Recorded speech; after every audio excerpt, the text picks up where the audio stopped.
and potential has only grown in this period. We see the next 5 years as a unique opportunity to realize Sabka Vikas, stimulating balanced growth of all regions. The great Telugu poet and playwright Gurujada Apparao had said, "Deshamante matti kadoy, deshamante manushuloy," meaning a country is not just its soil, a country is its people.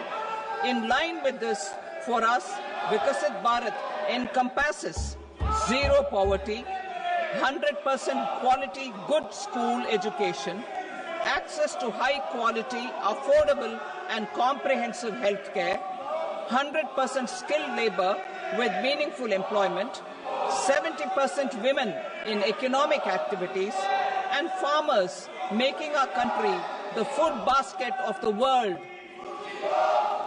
In this budget, the proposed development measures span 10 broad areas focusing on Garib, youth, Annadata and Nari, spurring agricultural growth and productivity, building rural prosperity and resilience, taking everyone together on an inclusive growth path, boosting manufacturing and furthering Make in India, supporting MSMEs, enabling employment-led development, investing in people, economy and innovation, securing energy supplies, promoting exports and nurturing innovation.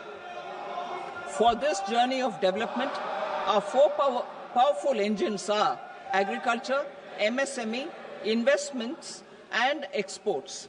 The fuel, our reforms, our guiding spirit, inclusivity, and the destination, Vikasit Bharat. This budget aims to initiate transformative reforms across 6 domains. During the first 5 years, these will augment our growth potential and global competitiveness. The domains are taxation, power sector, urban development, mining, financial sector, and regulatory reforms. Agriculture as the first engine. Now I move to specific proposals, beginning with agriculture as the first engine.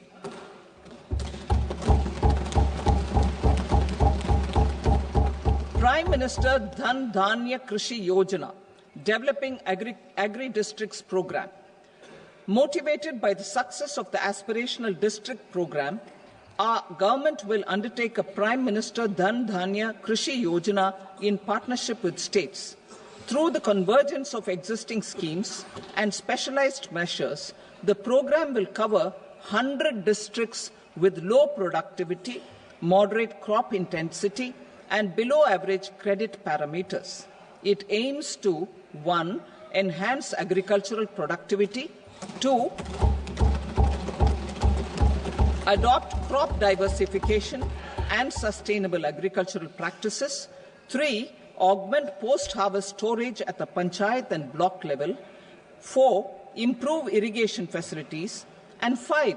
Facilitate availability of long-term and short-term credit. This program is likely to help 1.7 crore farmers. Building rural prosperity and resilience. A comprehensive multi-sectoral rural prosperity and resilience program will be launched in partnership with the states. This will address underemployment in agriculture through skilling, investment, technology, and invigorating the rural economy. The goal is to generate ample opportunities in rural areas so that migration is an option but not a necessity. The program will focus on rural women, young farmers, rural youth, marginal and small farmers, and landless families. The details are in Annexure A. Domestic best practices will be incorporated, and appropriate technical and financial assistance will be sought from multilateral development banks. In Phase 1, 100 developing agri-districts will be covered. Atmanirbharta in pulses. Our government is implementing the National Mission for Edible Oil Seed for achieving Atmanirbharta in edible oils. Our farmers have the capability to grow enough for our needs and more. 10 years ago, we made concerted efforts and succeeded in achieving near self-sufficiency in pulses. Farmers responded to the need by increasing the cultivated area by 50%, and government arranged for procurement and remunerative prices. Since then, with rising incomes and better affordability, our consumption of pulses has increased significantly. Our government will now launch a 6-year mission for Atmanirbharta in pulses with a special focus on Tuar, Urad and Masoor. Details are in Annexure B. Central agencies such as NAFED and NCCF will be ready to procure these 3 pulses as much as offered during the next 4 years from farmers who register with these agencies and enter into agreements. Comprehensive program for vegetables and fruits. It is encouraging that our people are increasingly becoming aware of their nutritional needs. It is a sign of a society becoming healthier. With rising income levels, the consumption of vegetables, fruits, and Shri is increasing significantly. A comprehensive program to promote production, efficient supplies, processing, and remunerative prices for farmers will be launched in partnership with the states. Appropriate institutional mechanisms for implementation and participation of farmer-producer organizations and cooperatives will be set up.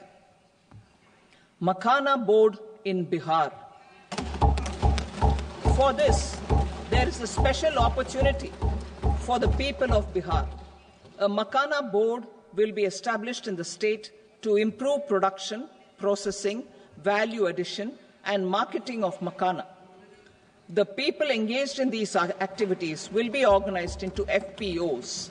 The board will provide hand-holding and training support to Makhana farmers and will also work to ensure they receive the benefits of all relevant government schemes. A national mission on high-yielding seeds will be launched, aimed at 1. Strengthening research ecosystem, 2.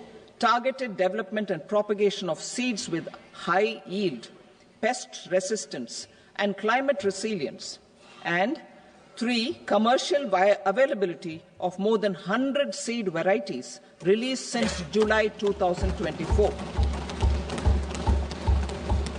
India ranks second largest globally in fish production and aquaculture. Seafood exports are valued at 60,000 crore rupees. To unlock the untapped potential of the marine sector, our government will bring in an enabling framework for sustainable harnessing of fisheries from Indian exclusive economic zone and high seas, with a special focus on the Andaman and Nicobar and Lakshadweep Islands.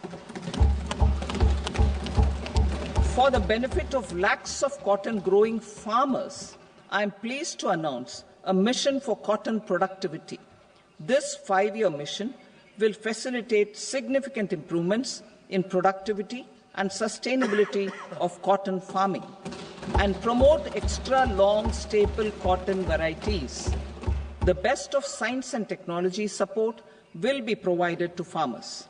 Aligned with our integrated 5F vision for the textile sector, this will help in increasing incomes of the farmers and ensure a steady supply of quality cotton for rejuvenating India's traditional textile sector.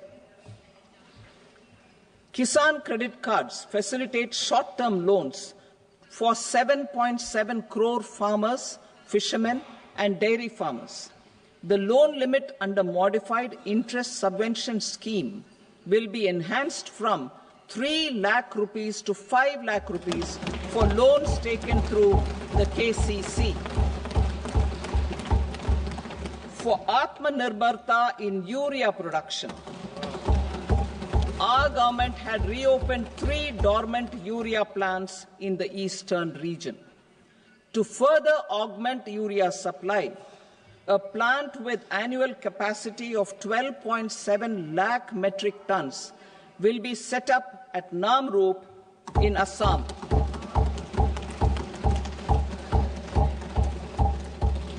India Post, with 1.5 lakh rural post offices, complemented by the India Post Payment Bank and a vast network of 2.4 lakh Dak Sevaks, will be repositioned to act as a catalyst for the rural economy. Details are at Annexure C. India Post will also be transformed as a large public logistics organization.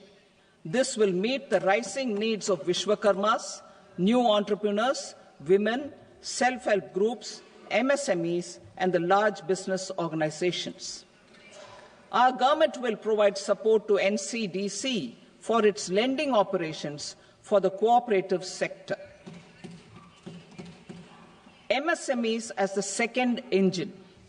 Now I move to MSMEs as the second engine, which encompasses manufacturing and services with a focus on MSMEs numbering 5.7 crores.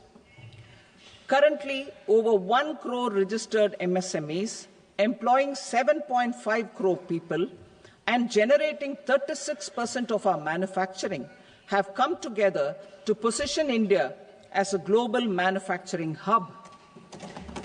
With their quality products, these MSMEs are responsible for 45% of our exports. To help them achieve higher efficiencies of scale, technological upgradation, and better access to capital, the investment and turnover limits for classification of all MSMEs will be enhanced to 2.5 and 2 times respectively. This will give them the confidence to grow and generate employment for our youth. The details are given in Annexure D. To improve access to credit, the credit guarantee cover will be enhanced. First, for micro and small enterprises from 5 crore to 10 crore rupees, leading to additional credit of 1.5 lakh crores in the next 5 years. Second, for startups from 10 crore rupees to 20 crore rupees, with the guarantee fee being moderated to 1% for loans in 27 focus sectors which are important for Atmanirbhar Bharat. And for well-run exporter MSMEs, for term loans up to 20 crore rupees. Also for the micro enterprises, we will introduce customized credit cards with a 5 lakh rupee limit for micro enterprises registered on Udyam portal. In the first year, 10 lakh such cards will be issued. Fund of funds for startups. The alternate investment fund, AIFs, for startups have received commitments of more than 91,000 crores rupees. These are supported by the fund of funds set up with the government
of India's contribution of 10,000 crore rupees.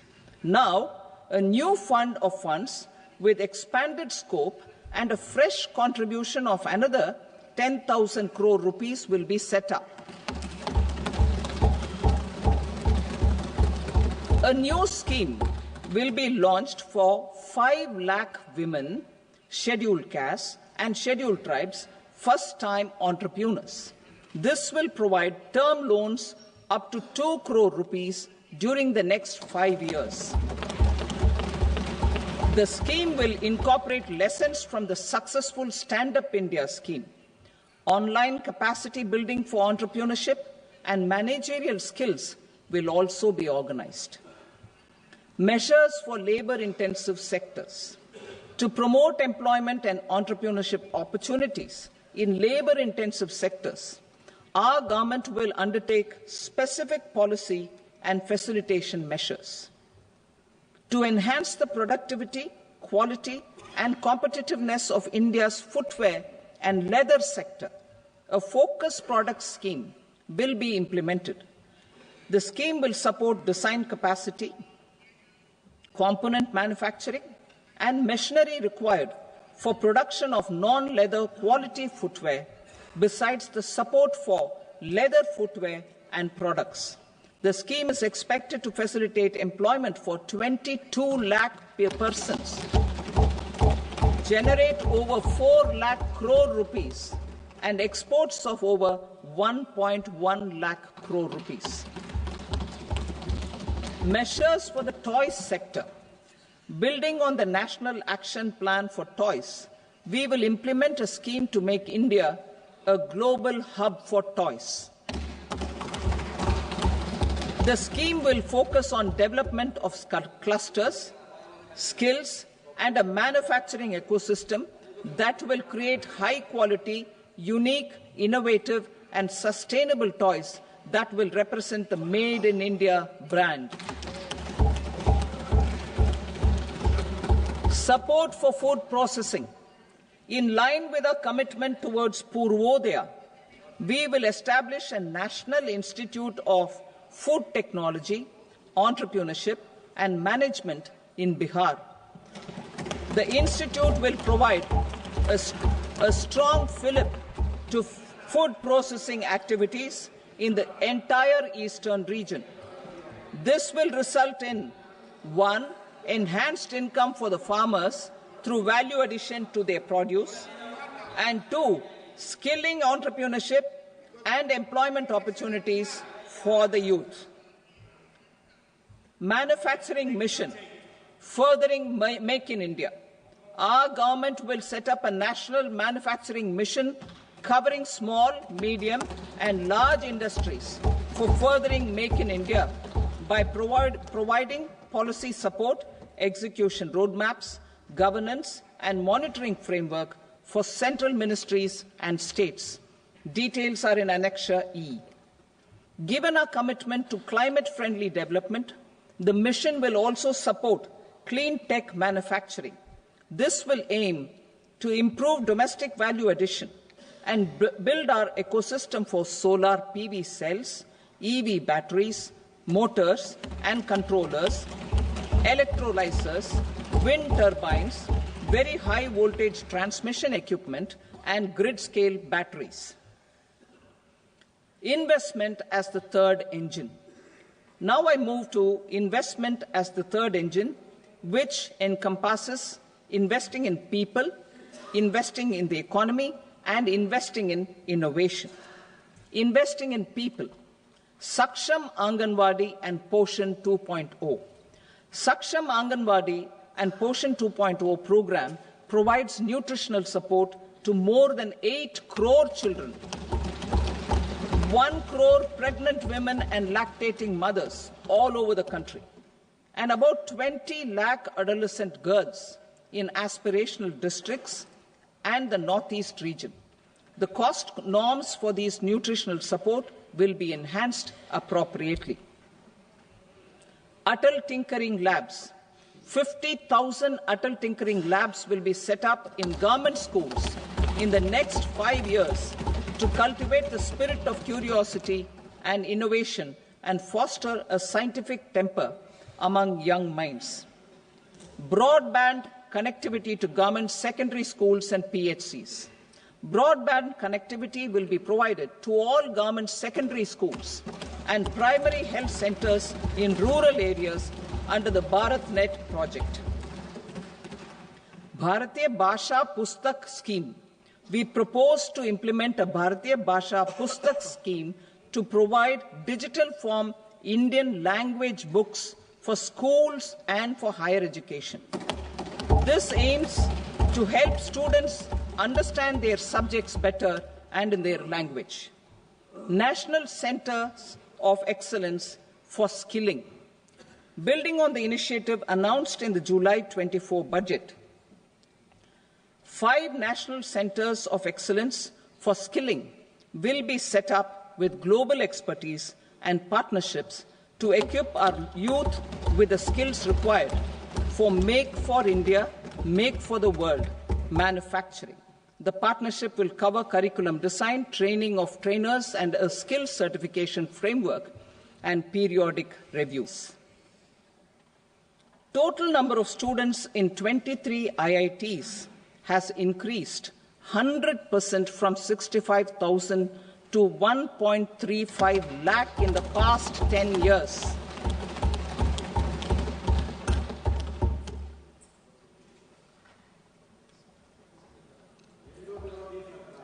Additional infrastructure will be created in the 5 IITs started after 2014 to facilitate education for 6,500 more students. Hostel and other infrastructure capacity at IIT Patna will also be expanded.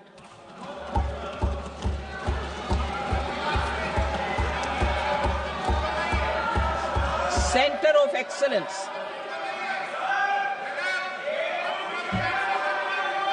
Center of Excellence in AI for Education. I had announced 3 centers of excellence in artificial intelligence for agriculture, health, and sustainable cities in 2023. Now a center of excellence in artificial intelligence for education will be set up with a total outlay of 500 crores. Expansion of medical education.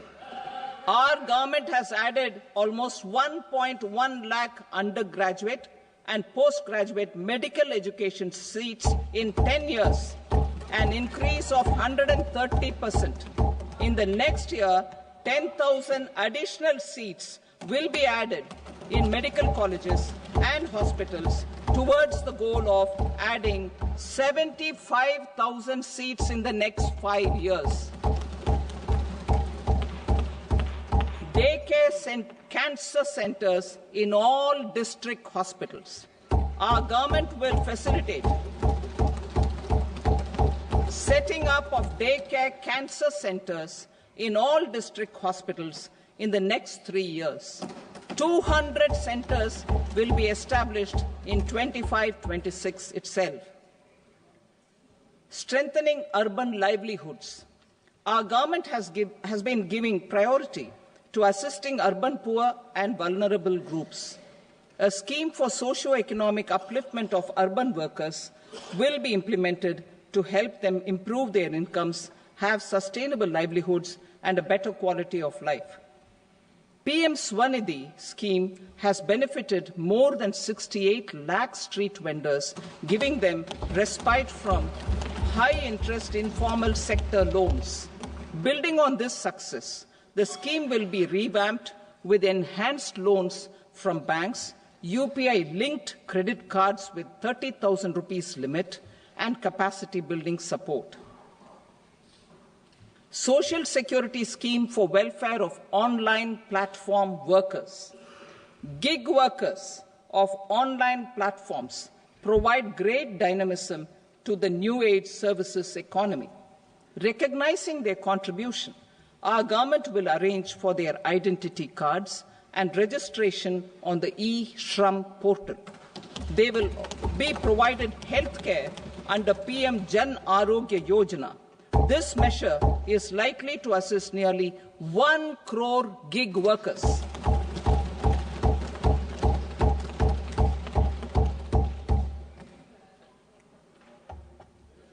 Investing in the economy, public-private partnership in infrastructure. Each infrastructure-related ministry will come up with a 3-year pipeline of projects that can be implemented in PPP mode. States will also be encouraged to do so and can seek support from the India Infrastructure Project Development Fund, which is a scheme to prepare PPP proposals. Support to states for infrastructure. An outlay of 1.5 lakh crore is proposed for the 50-year interest-free loans to states for capital expenditure and incentives for reforms. Building on the success of the first asset monetization plan announced in 2021, the second plan for 2025 to 30 will be launched to plough back capital of 10 lakh crore in new projects. Regulatory and fiscal measures will be fine-tuned to support the plan. Jal Jeevan Mission. Since 2019, 15 crore households, representing 80% of India's rural population, have been provided access to portable tap water connections. To achieve 100% coverage, I am pleased to announce the extension of this mission until 2028 with an enhanced total outlay. The mission's focus will be on the quality of infrastructure and O&M of rural piped water supply schemes through Jan Bhagidari. A separate MOU or separate MOUs will be signed with the states and union territories to ensure sustainability and citizen-centric water services delivery. Urban sector reforms. Building on the July budget proposals, urban sector reforms related to governance, municipal services, urban land and planning will be incentivized. Urban Challenge Fund. The government will set up an urban challenge fund of 1 lakh crore rupees to implement the proposals for cities as growth hubs, creative redevelopment of cities, and for water and sanitation purposes announced in the July budget. Will finance up to 25% of the cost of bankable projects with a stipulation that at least 50% of the cost is funded from bonds, bank loans and PPPs. An allocation of 10,000 crore is proposed in 2025-26. Power sector reforms. We will incentivize electricity distribution reforms and augmentation of intrastate transmission capacity by states. This will improve financial health and capacity of electricity companies. Additional borrowing of 0.5% of GSDP will be allowed to states contingent on these reforms. Nuclear energy mission for Vikasit Bharat. Development of at least 100 gigawatt of nuclear energy by 2047 is essential for our energy transition efforts. For an active partnership with the private sector towards this goal, amendments to the Atomic Energy Act and the Civil Liability for Nuclear Damage Act will be taken up. A nuclear energy mission for research and development of small modular reactors with an outlay of 20,000 crore will be set up.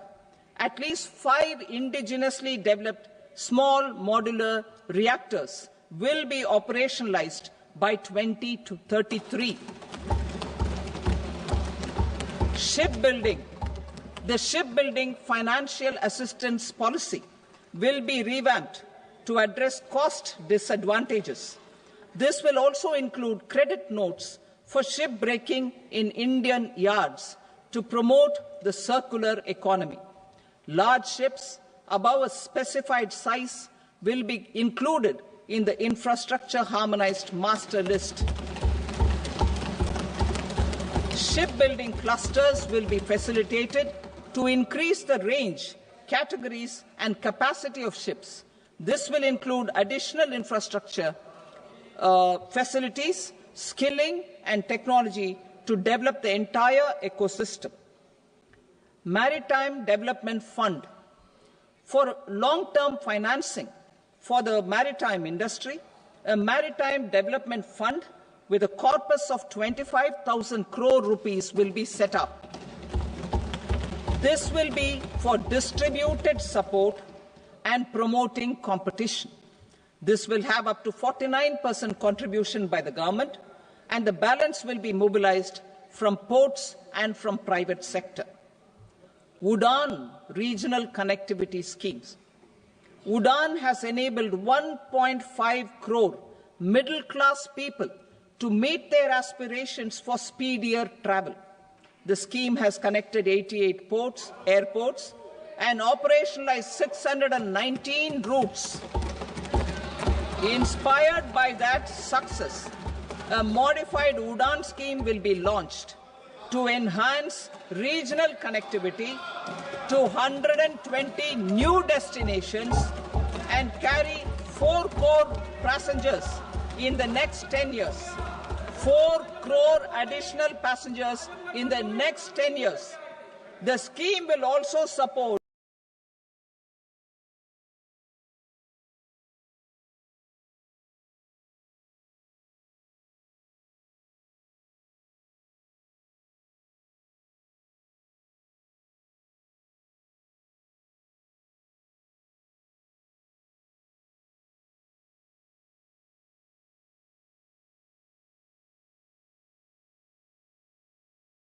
helipads and smaller airports in hilly, aspirational and northeast regional districts.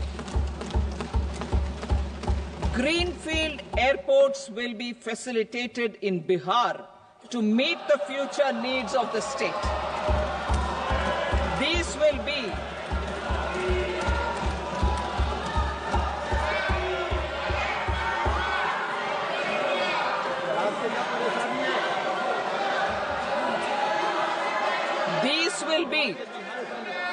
These will be in addition to the expansion of the capacity of Patna Airport and a brownfield airport in Beta.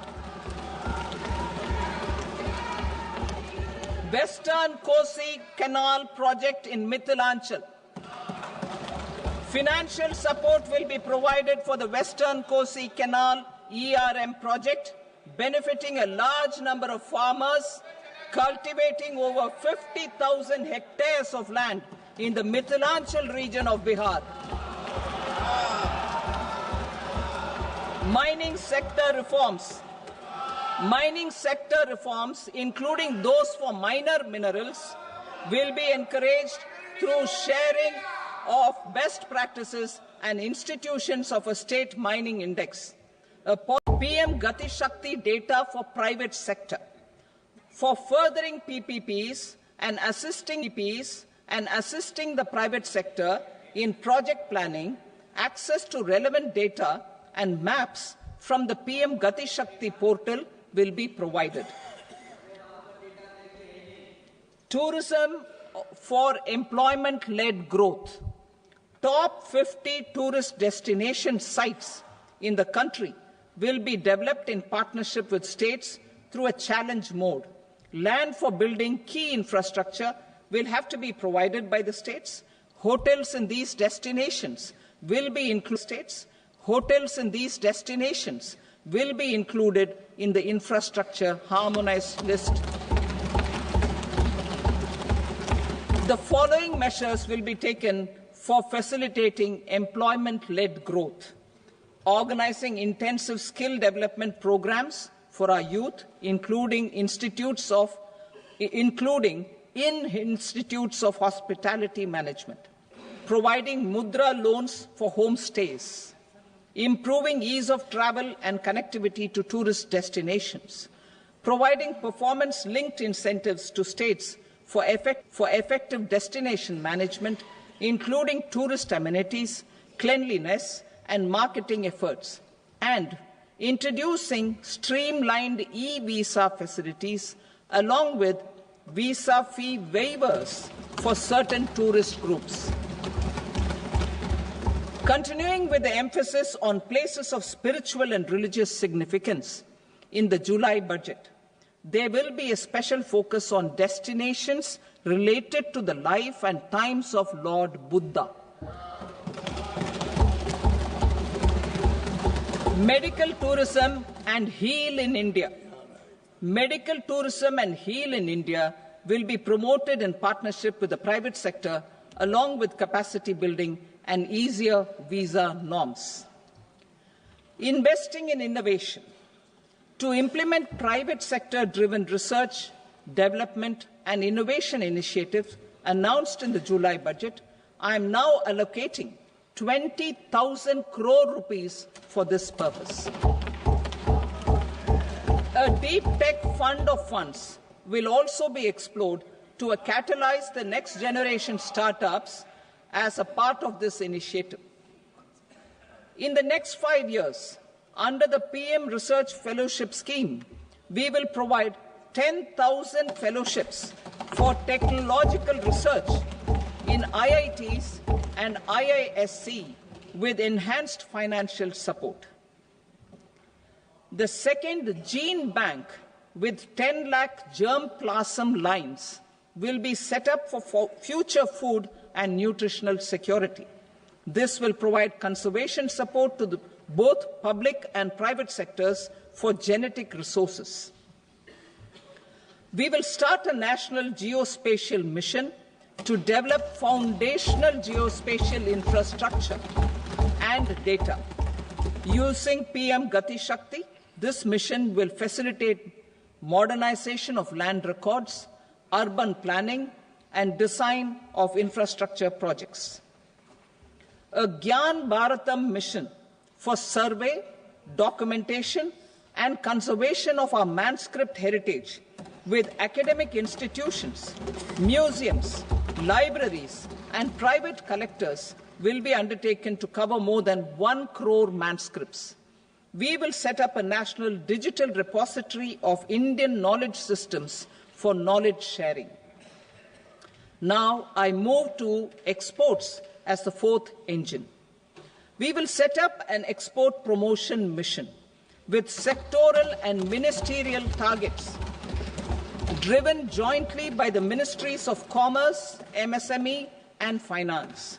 It will facilitate easy access to export credit, cross-border factoring support, support to MSMEs to tackle non-tariff measures in overseas markets. A digital public infrastructure, Bharat Trade Net, for international trade will be set up as a unified platform for trade documentation and financing solutions. This will complement the Unified Logistics Interface platform. The BTN will be aligned with international practices.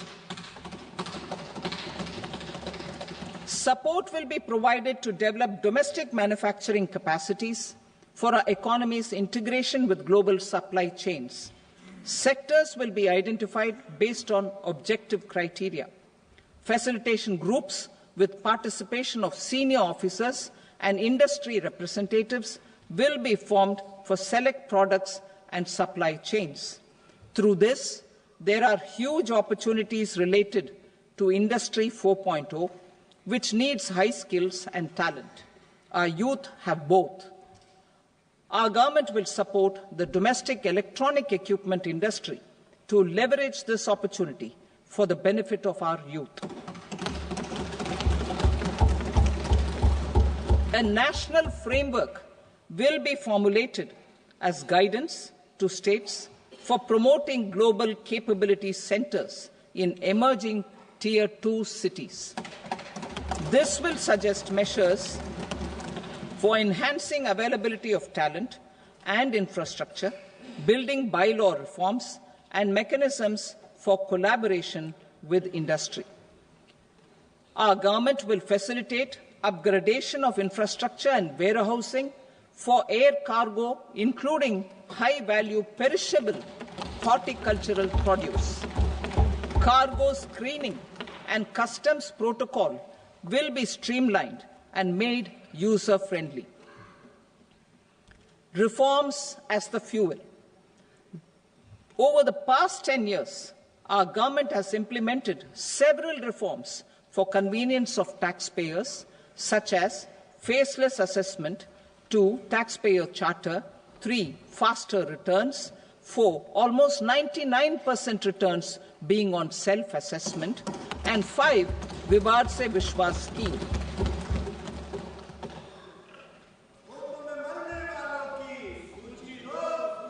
Continuing these efforts, I reaffirm the commitment of the Tax Department to trust first, scrutinize later. I also propose to introduce the new income tax bill next week. I will detail the indirect tax reforms and changes in direct taxes in Part B. Financial sector reforms.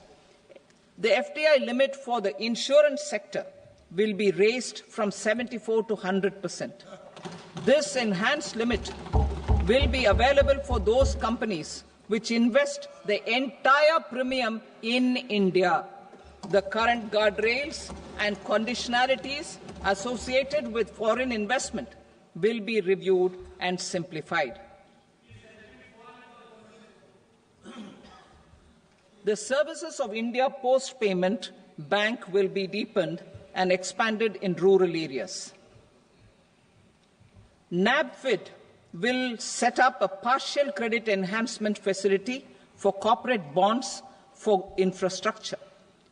Public sector banks will develop Grameen Credit Score framework to serve the credit needs of SHG members and people in rural areas. A forum for regulatory coordination and development of pension products will be set up. To implement the earlier announcement on simplifying the KYC processes, the revamped Central KYC Registry will be rolled out in 2025. We will also implement a streamline for speedy approval of company mergers will be rationalized. The scope for fast-track mergers will also be widened and the process made simpler. As proposed in the interim budget, we signed bilateral investment treaties with 2 countries in 2024 to encourage sustained foreign investment, and in the spirit of First Develop India, the current model BIT will be revamped and made more investor-friendly. In the last 10 years, in several aspects, including financial and non-financial, our government has demonstrated a steadfast commitment to ease of doing business. We are determined to ensure that our regulations must keep up with technological innovations and global policy developments. A light-touch regulatory framework based on principles and trust will unleash productivity and employment. Through this framework, we will update regulations that were made under old laws. To develop this modern, flexible, people-friendly and trust-based regulatory framework appropriate for the 21st century, I propose 4 specific measures.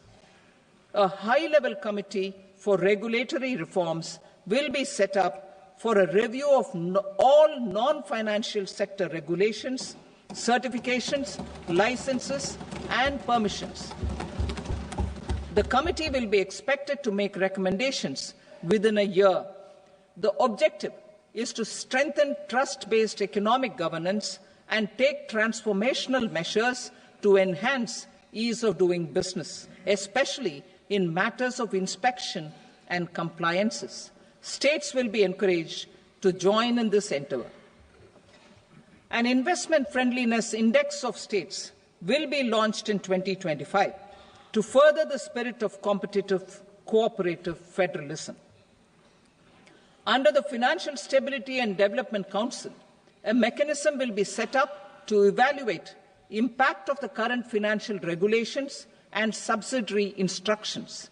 It will also formulate a framework to enhance their responsiveness and development of the financial sector.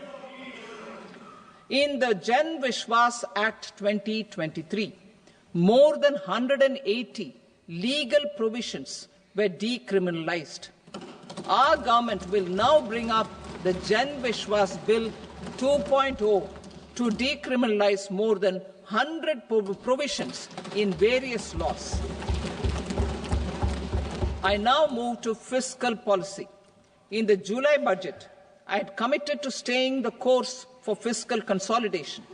Our endeavour will be to keep the fiscal deficit each year such that central government debt remains on a declining path as a percentage of the GDP. The roadmap for the next 6 years has been detailed in the FRBM statement. Revised estimates for 2024-25. The revised estimate of the total receipts other than borrowings is 31.47 lakh crore rupees, of which the net tax receipts are 25.57 lakh crore rupees. The revised estimate of the total expenditure is 47.16 lakh crore rupees, of which the capital expenditure is about 10.18 lakh crore rupees. The revised estimate of the fiscal deficit is 4.8% of the GDP. Budget estimates for 25-26. Coming to 25-26, the total receipts other than borrowings and total expenditure are estimated at 34.96 lakh crore rupees and 50.65 lakh crore rupees respectively. The net tax receipts are estimated at 28.37 lakh crore rupees. The fiscal deficit is estimated to be 4.4% of GDP.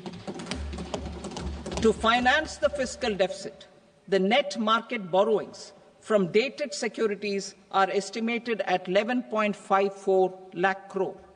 The balance financing is expected to come from small savings and other sources. The gross market borrowings are estimated at 14.82 lakh crore rupees. I will now move to Part B. Indirect taxes. My proposals relating to customs aim to rationalize tariff structure and address duty inversion. These will also support domestic manufacturing and value addition, promote exports, facilitate trade, and provide relief to common people. Rationalization of customs tariff structure for industrial goods. As a part of comprehensive review of customs rate structure announced in July 2024 budget, I propose to 1. Remove 7 tariff rates. This is over and above the 7 tariff rates removed in 23-24 budget. After this, there will be only 8 remaining tariff rates, including 0 rate. 2. Apply appropriate cess to broadly maintain effective duty incidence, except on a few items where such incidence will reduce marginally. 3. Levy not more than 1 cess or surcharge. Therefore, I propose to exempt social welfare surcharge on 82 tariff lines that are subject to a cess. I shall now take up sector-specific proposals. To provide relief to patients, particularly those suffering from cancer, rare diseases, and other severe chronic diseases, I propose to add 36 life-saving drugs and medicines to the list of medicines fully exempted from basic custom duty.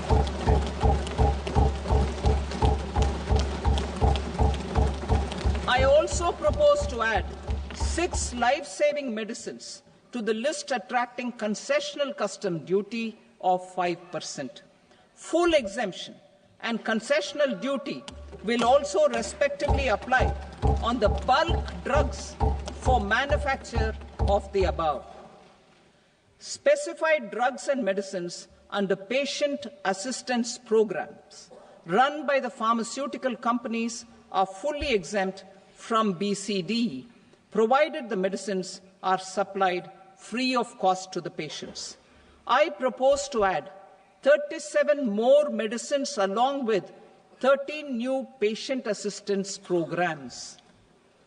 Support to domestic manufacturing and value addition. Critical minerals. In the July 2024 budget, I had fully exempted BCD on 25 critical minerals that are not domestically available. I had also reduced BCD of 2 other such minerals to provide a major fillip to their processing, especially by MSMEs. Now, I propose to fully exempt cobalt powder and waste, the scrap of lithium-ion battery, lead, zinc, and 12 more critical minerals. This will help secure the availability for manufacturing in India and promote more jobs for our youth. To promote domestic production of technical textile products such as agro-textiles, medical textiles, and geotextiles at competitive prices, I propose to add 2 more types of shuttle-less looms to the list of fully exempted textile machinery. I also propose to revise the BCD rate on knitted fabrics covered by 9 tariff lines from 10 or 20 to 20% or 115 rupees per kg, whichever is higher. Electronic goods.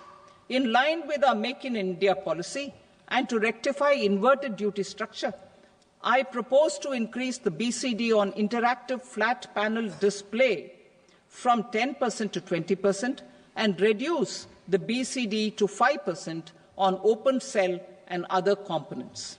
In 23-24 budget, for the manufacture of open cells of LCD, LED TVs, I had reduced the BCD on parts of open cells from 5% to 2.5%. To further boost the manufacture of such open cells, the BCD on these parts will now stand exempted. Lithium-ion battery. To the list of exempted capital goods, I propose to add 35 additional capital goods for EV battery manufacturing and 28 additional capital goods for mobile phone battery manufacturing. This will boost domestic manufacture of lithium-ion batteries, both for mobile phones and for electric vehicles. Shipping sector. Considering that shipbuilding has a long gestation period, I propose to continue the exemption of BCD on raw materials, components, consumables, or parts for the manufacture of ships for another 10 years.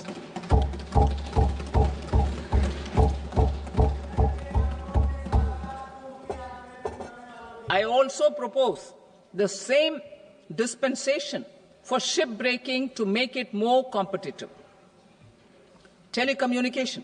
To prevent classification disputes, I propose to reduce the BCD from 20% to 10% on carrier-grade Ethernet switches to make it at par with non-carrier-grade Ethernet switches.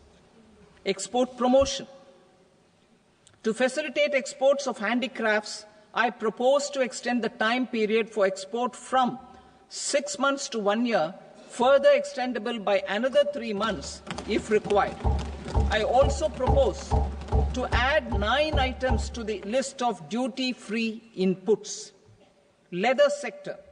I propose to fully exempt BCD on wet blue leather to facilitate imports for domestic value addition and employment.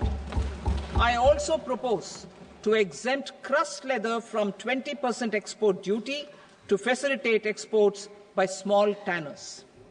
Marine products. To enhance India's competitiveness in the global seafood market, I propose to reduce BCD from 30% to 5% on frozen fish paste, surimi, for manufacture and export of its analog products. I also propose to reduce BCD from 15% to 5% on fish hydrolysates for manufacture of fish and shrimp feed. In July 2024 budget, to promote development of domestic MROs for aircraft and ships, I had extended the time limit for export of foreign origin goods that were imported for repairs from 6 months to 1 year and further extendable by 1 year. I now propose to extend the same dispensation for railway goods. Time limit for provisional assessment. Presently, the Customs Act 1962 does not provide any time limit to finalize provisional assessments, leading to uncertainty and cost to trade.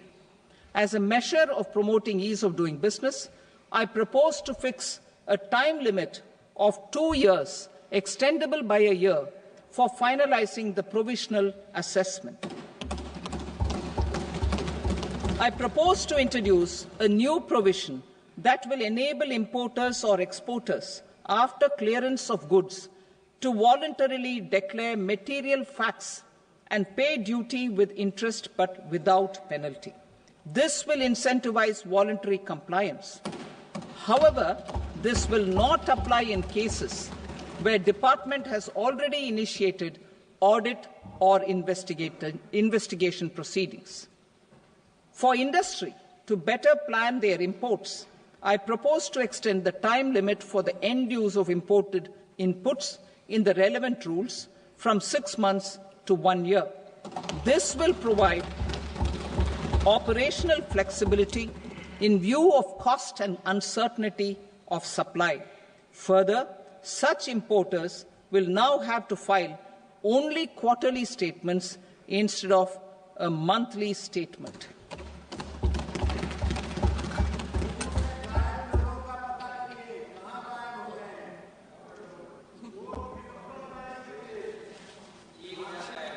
I now come to my direct tax proposals.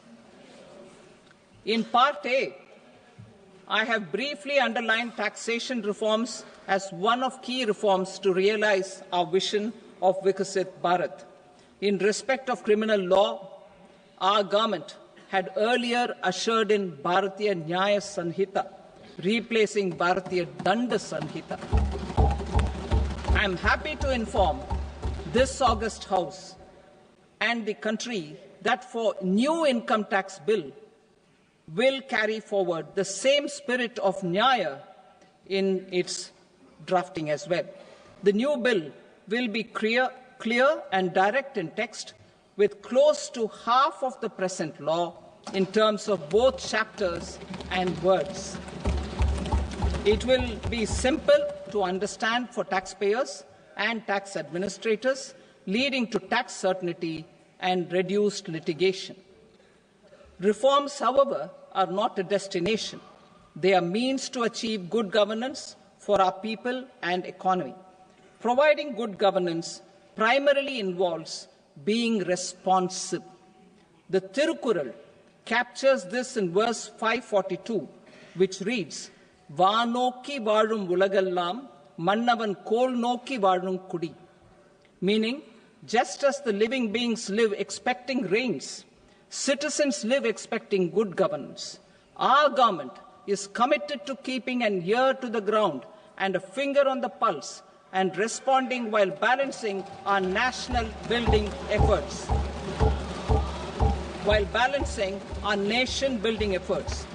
The following measures will detail just how our government will, under the guidance of PM Modi, has taken steps to understand and address.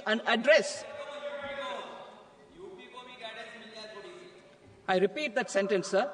The following measures will detail just how our government, under the guidance of PM Modi, has taken steps to understand and address the needs voiced by our citizens. My tax proposals are guided by this spirit. The objectives of my proposals are as follows. Personal income tax reforms with special focus on middle class. Rationalization of TDS and TCS for easing difficulties. encouraging voluntary compliance, reducing compliance burden, ease of doing business, employment and investment. I will come to my proposal on personal income tax towards the end. TDS and TCS, rationalization for easing difficulties. I propose to rationalize tax deduction at source, TDS, by reducing the number of rates and thresholds above which TDS is deducted. Further, threshold amounts for tax deduction will be increased for better clarity and uniformity. The limit for tax deduction on interest for senior citizens is being doubled from the present 50,000 rupees to 1 lakh rupees. Similarly, the annual limit of 2.40 lakh rupees for TDS on rent is being increased to 6 lakh rupees. This will reduce the number of transactions liable to TDS, thus benefiting small taxpayers receiving small payments. The threshold to collect tax at source, the TCS, on remittances under RBI's liberalized remittance scheme, the LRS, is proposed to be increased from 7 lakh to 10 lakhs. I also propose to remove TCS on remittances for education purposes, where such remittances is out of a loan taken from a specified financial institution. Both TDS and TCS are being applied on any transaction related to sale of goods. To prevent such compliance difficulties, I propose to omit the TCS. I also propose that the provisions of the higher TDS deduction will now apply only in non-PAN cases. In July 2024, the delay for payment of TDS up to the due date of filing statement was decriminalized. I propose to provide the same relaxation to TCS provisions as well. The government under the leadership of Prime Minister Modi believes in Sabka Saath, Sabka Vikas, Sabka Vishwas and Sabka Prayas. In line with this, we brought in updated return facility in 2022 for voluntary compliance by taxpayers who had omitted to report their correct income. Our trust in taxpayers was proved right. Nearly 90 lakh taxpayers voluntarily updated their incomes by paying additional tax. Taking this trust further, I now propose to extend the time limit to file updated returns for any assessment year from the current limit of 2 years to 4 years. I propose to reduce the compliance burden for small charitable trusts and institutions by increasing their period of registration from 5 years to 10 years. It is also proposed that disproportionate consequences do not arise for minor defaults such as incomplete applications filed by charitable entities. Presently, taxpayers can claim the annual value of self-occupied properties as nil only on the fulfillment of certain conditions. Considering the difficulties faced by taxpayers, it is proposed to allow the benefit of 2 such self-occupied properties without any condition. To streamline the process of transfer pricing and to provide an alternative to yearly examination, I propose to introduce a scheme for determining arm's length price of international transaction for a block period of 3 years. This will be in line with global best practices. With a view to reduce litigation and provide certainty in international taxation, the scope of safe harbor rules is being expanded. A number of senior and very senior citizens have very old national savings schemes accounts. As interest is no longer payable on such accounts, I propose to exempt withdrawals made from NSS by individuals on or after 29th August 2024. I am also proposing to allow similar treatment to NPS Vatsalya accounts as is available to normal NPS accounts subject to overall limits. In my speech in July 2024, I had promised that all processes, including giving effect to appellate orders, shall be digitalized and made paperless over the next 2 years. So I'm happy to announce that digitalization is being made operational now. In July 2024, we brought in the Vivad Se Vishwas scheme to resolve income tax disputes pending in appeal. The scheme has received a great response, with nearly 33,000 taxpayers having availed of the scheme to settle their disputes. I have a few proposals to promote investment and employment.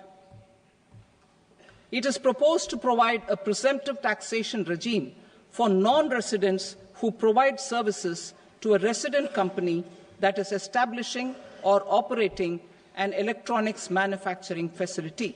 I further propose to introduce a safe harbor for tax certainty for non-residents who store components for supply to specified electronics manufacturing units. Presently, the tonnage tax scheme is available only to sea-going ships. The benefits of existing tonnage tax scheme are proposed to be extended to inland vessels registered under the Indian Vessels Act 2021 to promote inland water transport in the country. Extension for incorporation of startups. We continue to support the Indian startup ecosystem. I propose to extend the period of incorporation by 5 years to allow the benefit available to startups which are incorporated before 1/4/2030. In order to attract and promote additional activities in the IFSC, I am inter alia proposing specific benefits to ship leasing units, insurance offices, and treasury centers of global companies which are set up in IFSC. Further, to claim benefits, the cut-off date for commencement in IFSC has also been extended by 5 years to 31/3/2030. Category 1 and Category 2 AIFs are undertaking investments in infrastructure and other such sectors. I propose to provide certainty of taxation to these entities on the gains from securities, to promote funding from sovereign wealth funds and pension funds to the infrastructure sector. I propose to extend the date of making an investment by 5 more years up to 31st March 2030.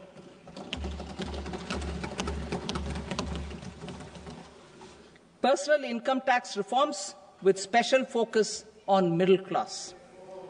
Democracy, demography, and demand are the key support pillars in our journey towards Vikasit Bharat. The middle class provides strength for India's growth.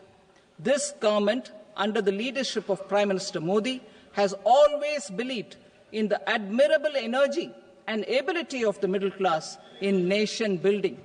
In recognition of their contribution,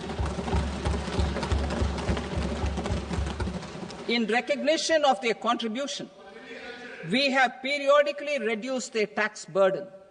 Right after 2014, the nil tax slab was raised to 2.5 lakhs of rupees, which was further raised to 5 lakh rupees in 2019 and to 7 lakh rupees in 2023. This is reflective of our government's trust on the middle-class taxpayers.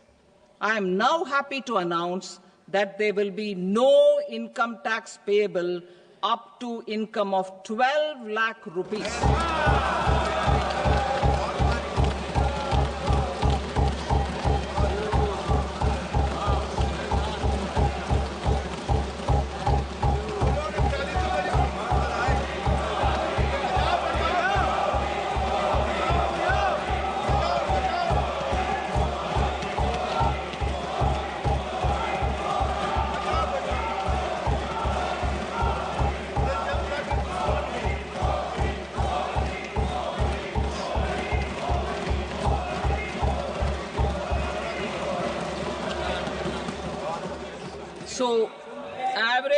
of 1 lakh per month other than the special rate income such as capital gains under the new regime.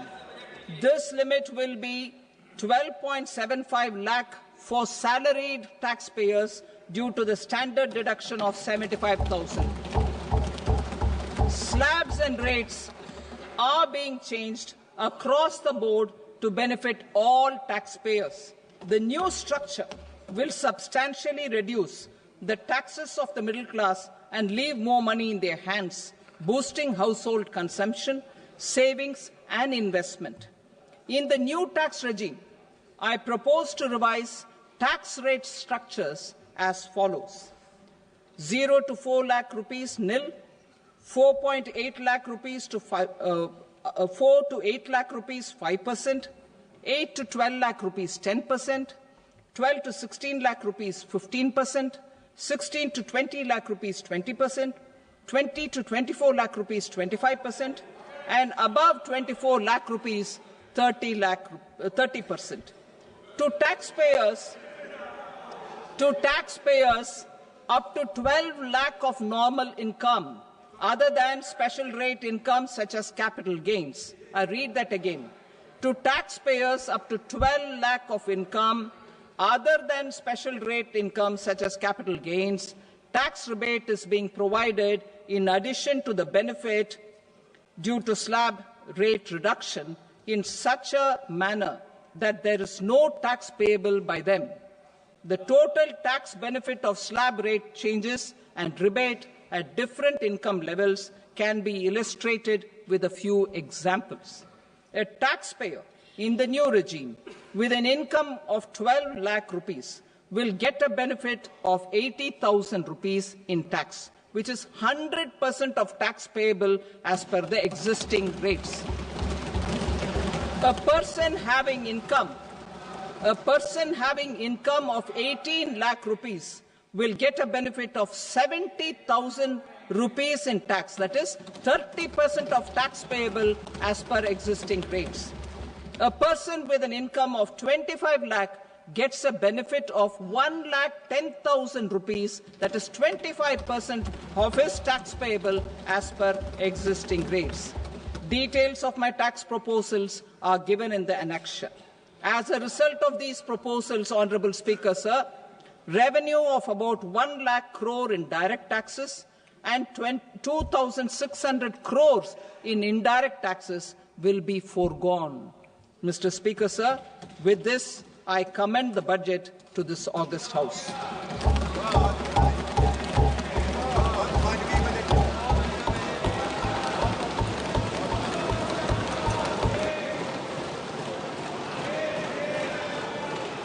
Item number 2, Srimati Nirmala Sitharaman. Sir, with your permission, I rise to lay on the table the following statements under Section 3(1) of the Fiscal Responsibility and Budget Management Act 2003, medium-term fiscal policy cum fiscal policy strategy statement and macroeconomic framework statement. Item number 3, Srimati Nirmala Sitharaman. Sir, with your permission, I rise to move for leave to introduce the Finance Bill 2025. प्रश्न ये है कि विधेयक को पुनर्स्थापित करने की अनुमति प्रदान की जाए। जो सदस्य इसके पक्ष में हाँ कहें, जो सदस्य विरोध में ना कहें। मेरे विचार में निर्णय हाँ वालों के पक्ष में हुआ, हाँ वालों के पक्ष में अनुमति प्रदान की जाती है।